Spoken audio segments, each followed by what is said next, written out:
Time is free, but it's priceless. You can't own it, but you can use it. You can't keep it, but you can spend it. Once you've lost it, you can never get it back. Harvey Mackay.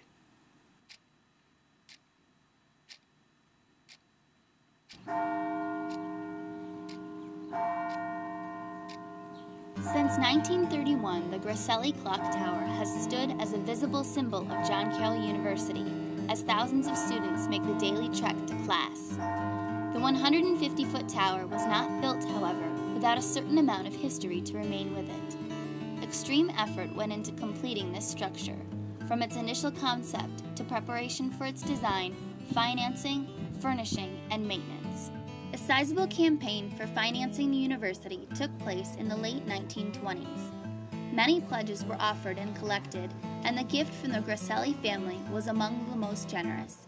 Thomas, Josephine, Ida, and Eloise donated $110,000, the second largest gift of the campaign, to be used for a library with a bell tower.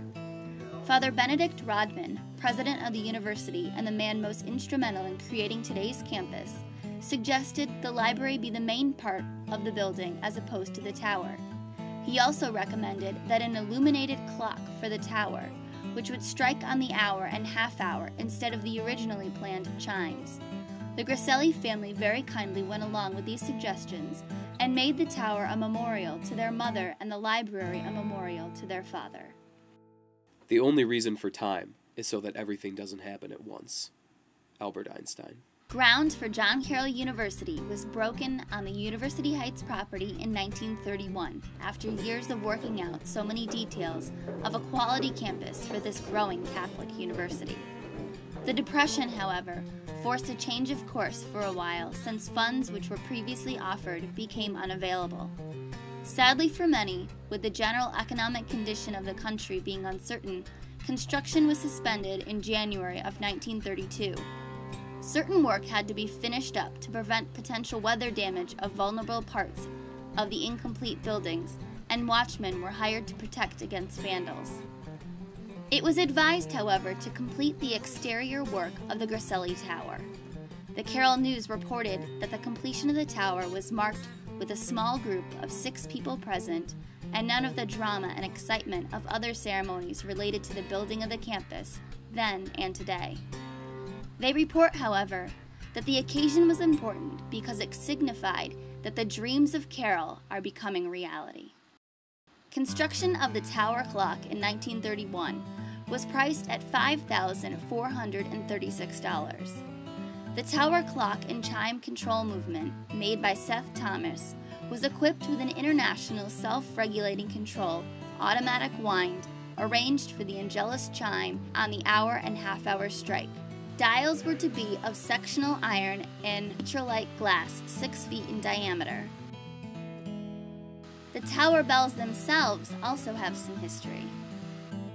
The 2 bells were cast in the McShane Foundry in Baltimore, Maryland. The larger bell, weighing 2,000 pounds, rang the hour, and the smaller bell, weighing 820 pounds, rang the Angelus at the half hour. This musical pronouncement of the time went on through day and night just until 1937, when a local ordinance limited the ringing of the hours. Though restoring the ringing of the Angelus was discussed again in the 1950s, no action was taken. The purpose of the tower was to basically become a scientific laboratory under the direction of Father Frederick Oldenbach, biologist, meteorologist, and seismologist. Plans were put in place for an observatory, a small shop, a record room, an instrument room, 2 bedrooms, a bathroom, and a small dark room, all built within the tower. A tunnel leading to the seismic instrument vault was to be connected to the administration building. In 1931, when construction was going to be drawn to a halt due to the financial constraints, Father Oldenbach chose to move into the tower to protect against vandals. He brought with him his dog Hector, his parrot, a gun for hunting, an Arctic sleeping bag, his cooking utensils, and his laboratory instruments. He remained there until he became ill in 1933 and was forced to leave and undergo surgery. Sadly, he never recovered and never saw the completion of his dream of a meteorological and seismological laboratory. This was only the beginning of the tower's history. Grasselli Tower has later served many purposes. It would house the Carroll News, the radio station, and as it was said in a Carroll yearbook, WUJC, the student radio station, is located on the 4th floor of the Grasselli Tower, just below the aged bells that ring away hours day after day. By sheer location, WUJC is perhaps the student organization furthest from the student. Yet, in theory, it is the closest, working in every room on campus and many off campus, as the most immediate source of information and entertainment the student has. and a phone center for fundraising. Cadets of the ROTC would train there by rappelling down its facade, and architecturally, the tower would remain as a stunning landmark to the University Heights campus. In the end, it seems more hopeful to think that the clock tower stands not to help us count every hour in the day, but rather a chiming reminder to make every hour count.